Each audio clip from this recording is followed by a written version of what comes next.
जय हिंद। चलिए आज हम लोग समझते हैं रिजर्व बैंक ऑफ इंडिया के बारे में। रिजर्व बैंक ऑफ इंडिया हम लोग को पता है कि भारत में बैंकों का बैंक अगर किसी बैंक को बोला जाता है तो वो है RBI, reserve bank of India, जिसकी स्थापना 1 अप्रैल 1935 को की गई थी। 1 अप्रैल 1935 को। हम लोग को पता है कि अगर आप बैंक का एग्जाम दे रहे हैं, एसएससी का एग्जाम दे रहे हैं या किसी भी कॉम्पिटिटिव लेवल का एग्जाम दीजिएगा ना, तो वहां पे क्वेश्चन आता है कि RBI, reserve bank of India की स्थापना किस एक्ट के तहत की गई थी। अगर एक्ट पूछेगा तो वहां पर आप आंसर लगाएंगे reserve bank of India act 1934, reserve bank of India act 1934।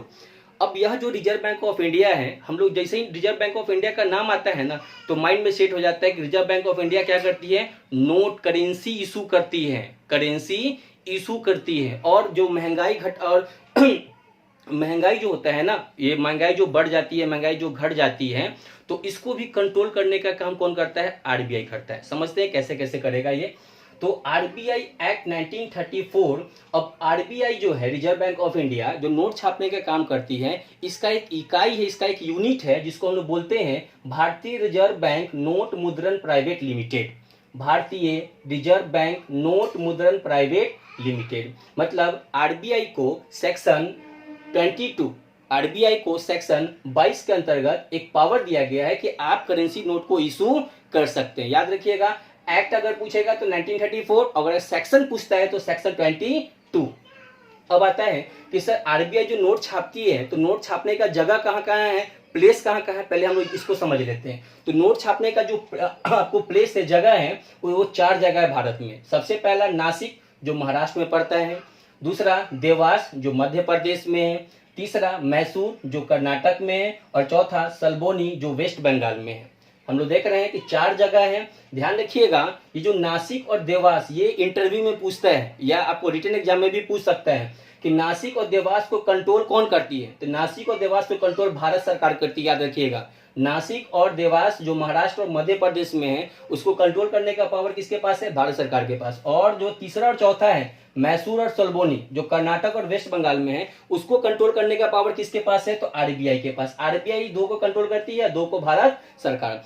1 रुपए का नोट को छोड़कर, 1 रुपए के नोट को छोड़कर बाकी जितना करेंसी होता है, जितना भी नोट होता है, इसी 4 जगह छपता है। इसी 4 जगह जो है, तो कितना का, 10 का हो सकता है, 20 का, 50 का, 100 का, 1000 का, 2000 का, 10,000 का मैक्सिमम। याद रखिएगा कि जो आरबीआई है, ये जो बड़ा नोट होता है, जितना भी बड़ा नोट होगा, मैक्सिमम 10,000, 10,000 तक का नोट आरबीआई छाप सकती है। 10,000 तक का। माइंड में गया सर हमारा देश है, हमारा आरबीआई, क्यों 10,000 से ज्यादा का नोट नहीं छाप सकते हैं? बिल्कुल छाप सकते हैं, 10,000 से ज्यादा का नोट भी छाप सकते हैं। लेकिन उसके लिए आपको आरबीआई एक्ट 1934 जो है, इसमें संशोधन करना पड़ेगा, मतलब अमेंडमेंट करना पड़ेगा। जब आप इसमें अमेंडमेंट कीजिएगा, तब जाके आप 10,000 से ज्यादा का भी नोट आप छाप सकते हैं। तो ये तो सर हो गया नोट का जो है। हम लोग को पता है कि अब सिक्का जो होता है, सिक्का को जिन्होंने बोलते हैं कि सिक्का का ढलाई होना जो है, सिक्का बनना, तो सिक्का जो बनता है उसका भी जो 4 जगह है। और इसका एक्ट याद रखिएगा, जिस तरह आरबीआई एक्ट 1934 सेक्शन 22, ये जो नोट का जो है छपाई होता है, उसी तरह कॉइनेज एक्ट 1906, कॉइनेज एक्ट 1906, याद रखिएगा यह, क्योंकि इसके बारे में लगभग सबको पता होता है, लेकिन इसके बारे में जनरली जो है बहुत कम ही लोग जानते हैं। कॉइनेज एक्ट 1906, जिसको कंट्रोल करने का काम भारत सरकार करती है। ये जो कॉइनेज एक्ट 1906 है, सिक्का कहाँ कहाँ ढाला जाता है, ये भी 4 जगह है। सबसे पहला अलीपुर, जो कोलकाता में है। दूसरा हैदराबाद, जो सैफाबाद में है। तीसरा जो है चेरलापल्ली, थोड़ा सा साउथ का नाम है, चेरलापल्ली, जो हैदराबाद में है। और एक चौथा है जो शायद आपको नीचे नहीं दिख रहा होगा, वो नोएडा में है, यूपी, उत्तर प्रदेश, नोएडा। तो सिक्का भी जो होता है, जो हम लोग यूज करते हैं, 1 रुपया का हो, 2 रुपया का हो, 5, 10, 50 जो है, जनरली भारत सरकार 1000 का सिक्का जो होता है, वहां तक का वो इशू कर सकता है। 1000 तक का सिक्का, ध्यान रखिएगा। और 1 रुपया का जो नोट होता है ना, उस पे वित्त मंत्रालय का सिग्नेचर होता है। बाकी जितना भी नोट आपको दिखेगा, उस सब पे भारत सरकार का, आरबीआई का जो गवर्नर होता है, उसका सिग्नेचर होता है। ये तो हो गया नोट छापने का और सिक्का जो है ढालने का।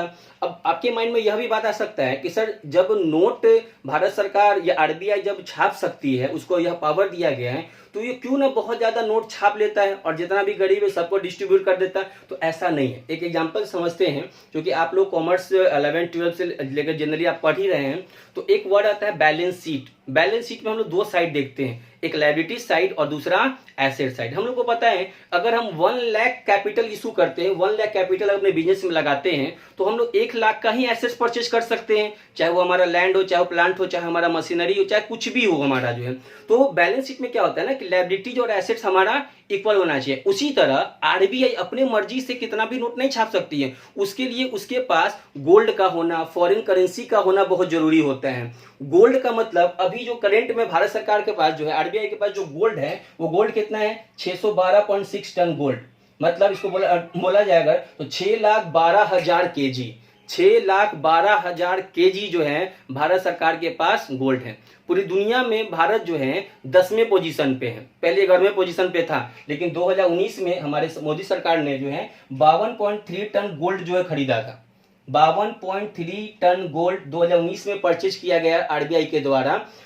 तब जाके हमारे पास गोल्ड टोटल हो गया 612.6 टन गोल्ड जो है, मतलब बोला जाए तो 6,12,000 केजी, 6,12,000 केजी इतना का हमारे पास गोल्ड है। गोल्ड पूरी दुनिया कहां से खरीदती है, तो आईएमएफ से जो है। इस पर हम आगे का जो वीडियो बनाएंगे उसमें हम बताएंगे कि गोल्ड पूरी दुनिया कहां कैसे परचेज करती है, कहां गोल्ड रखती है वो।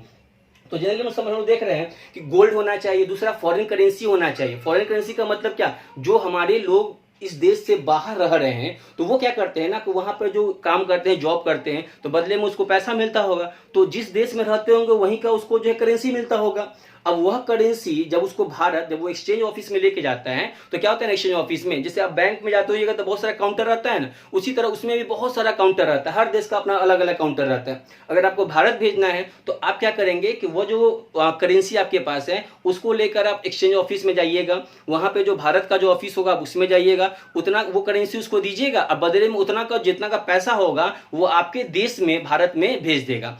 तो जितना भी फॉरेन करेंसी हो गया वो क्या भारत सरकार के पास चला गया। अब भारत सरकार क्या की, बदले में आपको उतना का नोट देती। तो आरबीआई अपने मन से पूरा पैसा नहीं छाप सकता है, उसके पास गोल्ड, उसके बाद फॉरेन करेंसी होना चाहिए। इसलिए बोला गया कि जब कोई फॉरेनर लोग अपने देश में आते हैं तो उनके साथ गलत व्यवहार मत कीजिए, गलत ट्रीटमेंट मत कीजिए, क्योंकि अगर वो यहाँ से अगर नाराज होकर वापस जाते हैं, या अगर बोला जाए तो उसके मन में किसी तरह का कोई शंका, डाउट हो कि भारत अच्छा देश नहीं है या कुछ भी जो है, तो फिर दोबारा वो आएंगे नहीं। इसीलिए अतिथि देवो भव, हम लोग को अतिथि को सम्मान करना है, जितना ज्यादा वो आएंगे उतना ज्यादा फॉरेन करेंसी हमारा बढ़ेगा। साथ साथ हमारा जो वर्ल्ड का रिलेशन है, जो भी हमारे मेंबर वहां रह रहे हैं, जो भी हमारे देश के जो है नागरिक वहां रह रहे हैं, वो जितना ज्यादा पैसा कमा के यहाँ भेजेंगे उतना ज्यादा हमारा फॉरेन करेंसी बढ़ेगा। और इस फॉरेन करेंसी से ही हम लोग क्या कर सकते हैं, गोल्ड को भी ज्यादा से ज्यादा परचेज करेंगे, जिससे आरबीआई का जो नोट छापने का जो पावर होगा वो क्या होगा, हमारे यहाँ बढ़ जाएगा जो है। तो यह तो हो गया कि नोट छापने का, सिक्का ढालने की बात जो है। अब आता है कि हम लोग समझते हैं कि जनरली सर बैंकों में बहुत क्वेश्चन, मतलब कई बार पूछता है आपको इंटरव्यू में, अगर आप बैंकिंग का तैयारी कर रहे हैं और इंटरव्यू को देखिएगा तो बैंकिंग इंटरव्यू में कुछ ऐसे क्वेश्चन है जो रेगुलर पूछेंगे ही पूछेंगे। जैसे सबसे पहला repo rate, reverse repo rate, marginal standing facility जिसको हम लोग एमएसए बोलते हैं, बैंक रेट, बेस रेट जो है, आखिर यह सब होता क्या है, तो इसको समझ लीजिए। जनरली क्या होता है ना कि जितने भी कॉमर्शियल बैंक है, चाहे वो एसबीआई है, चाहे वो पीएनबी है, आईसीआई, कोई भी बैंक कॉमर्शियल बैंक, उन लोगों के पास जो पब्लिक होता है ना, जो जनता होता है, जनता पर जो सरप्लस पैसा बचता है तो उस पैसा को घर पे ना रख के वो लोग क्या कर रहे हैं कि बैंक के पास देता है। अब जो पब्लिक है, ये जो पब्लिक है, पब्लिक पर पैसा बचा वो क्या किया, इसको दे दिया, इसको दे दिया, इसमें डिपॉजिट कर दिया, इसमें डिपॉजिट कर दिया पब्लिक जो है। तो पब्लिक जो पैसा देती है तो क्या करती है, पब्लिक पहले अकाउंट खुलवा लेती है, सेविंग अकाउंट हो, चाहे वो करेंट अकाउंट हो, रेकरिंग अकाउंट हो, किसी भी तरह का अकाउंट। ये पब्लिक का सरप्लस पैसा बचा, ये अपना सरप्लस पैसा को क्या किया, इन बैंकों को दे दिया। अब कभी कभी क्या होता है ना, कुछ ऐसा र्यूमर उठ जाता है कि जैसे मान लीजिए कोई बैंक इंसॉल्वेंट होने वाला है, या सारा बैंक प्राइवेटेशन होने जा रहा है, आपको इंसॉल्वेंट हो जाएगा सारा बैंक, मेरा सारा पैसा डूब जाएगा। तो जब पब्लिक में इस तरह का जो बात जब आपको फ्लो करने लगता है ना बैंकों के प्रति, तो पब्लिक क्या करती है, जल्दी जल्दी अपना पैसा कुछ कुछ निकाल लेती है। जब पैसा निकालती है तो इसके पास पैसा का प्रॉब्लम हो जाएगा। अब इसके पास जब पैसा का प्रॉब्लम होगा, ये जितना कॉमर्शियल बैंक है, तो इसके पास पैसा कहां से आएगा, तो यह बोलता है आरबीआई को कि मेरे पास, हमको पैसा चाहिए। अब आरबीआई क्या करेगा जो है, इसको पैसा देगा, क्योंकि आरबीआई जो है, जितने भी बैंक है, बैंकों को कंट्रोल करने का काम भी कौन करता है, आरबीआई ही करता है। तो ये जितना ये आरबीआई इसको जो पैसा देगा इन कमर्शियल बैंक को, और आरबीआई जो कमर्शियल बैंक से जो इंटरेस्ट चार्ज करती है ना, जो इंटरेस्ट लेगा, उसी को हम लोग बोलते हैं रेपो रेट। समझ में आया होगा। ये जो कमर्शियल बैंक है, ये जब आरबीआई से लोन लेती है तो आरबीआई इन कमर्शियल बैंकों से जो इंटरेस्ट चार्ज करेगी उसी को हम लोग बोलते हैं रेपो रेट। जनरली ये 2 से 14 दिन के लिए दिया जाता है, 2 से 14 दिन, 2 से 14 दिन। अभी करंट में 4 जून तक का ये डाटा है, अभी रेपो रेट आपका 4% है। इतना बात समझ में आया होगा। ये तो हो गया 2 से 14 दिन। कभी कभी क्या होता है ना कि बैंकों को, ये जो कमर्शियल बैंक है, एक दिन के लिए पैसा चाहिए होता है, या तो एक दिन के लिए, 4 घंटा के लिए, 5 घंटा के लिए, एक रात के लिए पैसा जो है। तो अब जब एक दिन के लिए आपको लोन चाहिए, 4 घंटा के लिए पैसा चाहिए, 5 घंटा, उस पर जो आरबीआई आपको लोन देती है ना, उसको बोलते हैं MSF. MSF, marginal standing facility. मतलब ये एक दिन के लिए जनरली होता है, जिसको हम लोग अति अल्पकालीन लोन भी बोल सकते हैं। अति अल्पकालीन लोन जनरली एक दिन के लिए होगा तो उसको बोलेंगे एमएसएफ। देख रहे हैं यहाँ पर कि रेपो रेट जो 2 से 14 दिन के लिए है 4% है, जबकि एक दिन के लिए 3.35%। इसका इंटरेस्ट भी क्या है, कम है। अब आता है कि सर जब ये आरबीआई से जब जितना कमर्शियल बैंक है जब लोन ले लेती है तो इस लोन को क्या करती है, तो इस लोन को ये फिर वापस पब्लिक को देती है। घर बनाने के लिए हो, चाहे वो आपको एजुकेशन लोन हो, किसी भी लोन, कोई भी लोन, आपका बिजनेस लोन हो, तो अब यह जितना कमर्शियल बैंक है पब्लिक को लोन दे दी। अब यह कमर्शियल बैंक जो पब्लिक को लोन दी और बदले में जो इंटरेस्ट चार्ज करती है ना, उसी को हम लोग बोलते हैं बेस रेट। आरबीआई से लोन ली, आरबीआई जब कमर्शियल बैंक से इंटरेस्ट चार्ज करेगा तो बोलेंगे रेपो रेट या MSF, marginal standing facility, MSF. और जब ये कमर्शियल बैंक जब पब्लिक को लोन देती है, हम लोग जो बैंक से जाकर लोन ले लेते हैं डायरेक्ट, और वह जो इंटरेस्ट चार्ज करता है बैंक हमसे, उसी को हम लोग क्या बोलते हैं, बेस रेट। उसी को क्या बोलते हैं, बेस रेट।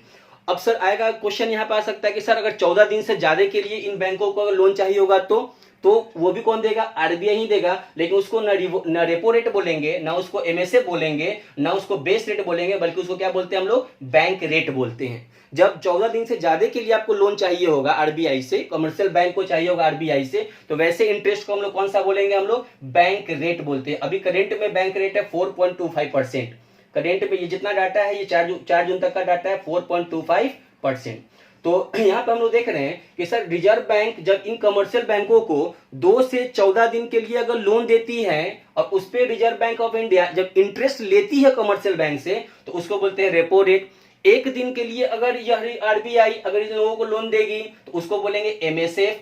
अगर 14 दिन से ज्यादा के लिए देगी तो उसको बोलेंगे हम लोग बैंक रेट, उसको हम लोग बोलते हैं बैंक रेट। और ध्यान रखिएगा, जब यह कमर्शियल बैंक जो हम लोगों को लोन देती है, पब्लिक को लोन देती है, और उस पर जो ये कमर्शियल बैंक इंटरेस्ट चार्ज करती है, उसी को हम लोग क्या बोलते हैं, बेस रेट।